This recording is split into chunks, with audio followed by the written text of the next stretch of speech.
I've done a lot of research in the past several years. I've been ride or die with a Pro-100 for about 4 or 5 years now.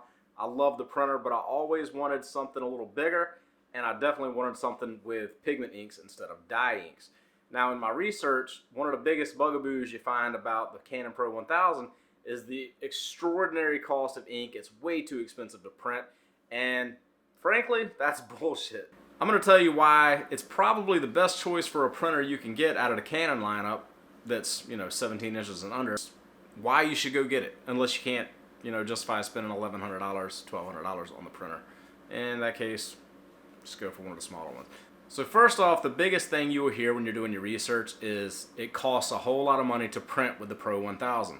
Yes, the inks cost a lot, but what doesn't ever get mentioned hardly is how much ink you get. So I got my little notepad here. I'm going to read over this real quick. So let's get started with the Pro-100. The Pro-100 uses 8 ink cartridges, and this is dye ink, not pigment.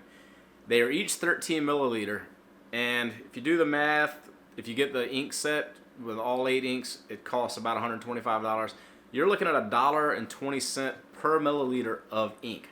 Let's jump up to the Pro-200. Pro-200 also uses 8 ink tanks, and it's also a dye-based ink system, so once again, not pigments. Each cartridge is 12.6 milliliters, and the average price for the set is around $105, so that comes up to $1.04 per milliliter. Still not that cheap. Now let's go up to the Pro-300. Now we're getting into the pigment-based inks, which are, better quality, longevity, archival purposes, all that. With the Pro-300, you get 10 ink cartridges. Each one is 14.4 milliliters, so they're a little bigger. And the set of them runs around $122. You do the math, this comes out to about 84 cents per milliliter. A lot better than the 100 and 200, but is it the best?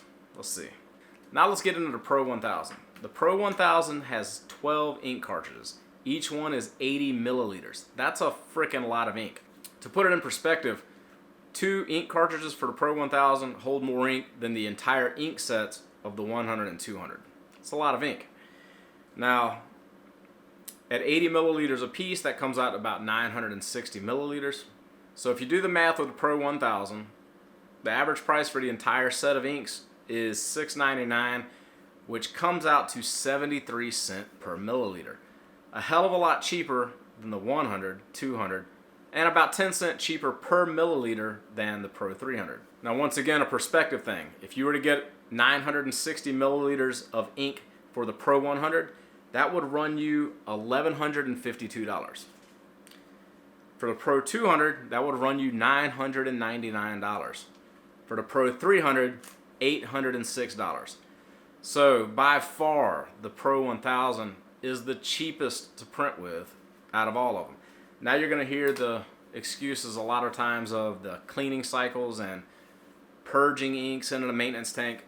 Yes, that happens. You know what would suck is to not use any inks to clean it and have to buy a new print head. That's no fun. So the money that you're saving on inks with the Pro-1000 is probably more than enough to cover what it uses for maintenance cycles to keep the print head operating smoothly. Not only that, but you can print larger, up to 17 inches wide, and with the latest firmware you can do, like 40 some inch panos, so you can do monster prints with this thing. It's got 12 different inks, 11 of those are color and blacks and grays and whatnot, and you got the one chroma optimizer.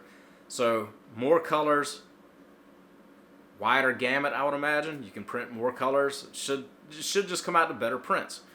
So as far as I'm concerned, if you have the funds for a Pro-1000, or if you're on the fence between a 300 and a 1000, the 1000 is like $1,200 on Amazon right now, or anywhere else you get it. I want to say the 300 is around $900 or something. So I mean, you're talking about a couple $100 for a major upgrade in what you can do, the quality, and yeah, it freaking looks badass sitting on your desk. Not gonna lie. So that's all I wanted to talk about with this printer, because I too was on the fence about it, and I finally just said screw it.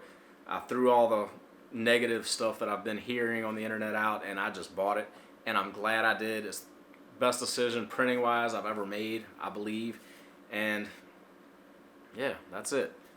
If you have the money, get the 1000. No brainer, just do it. I hope that information helps you with your decision on which printer to get, and good luck with that Pro 1000 when you get it. You know you're going to get it. Y'all take it easy.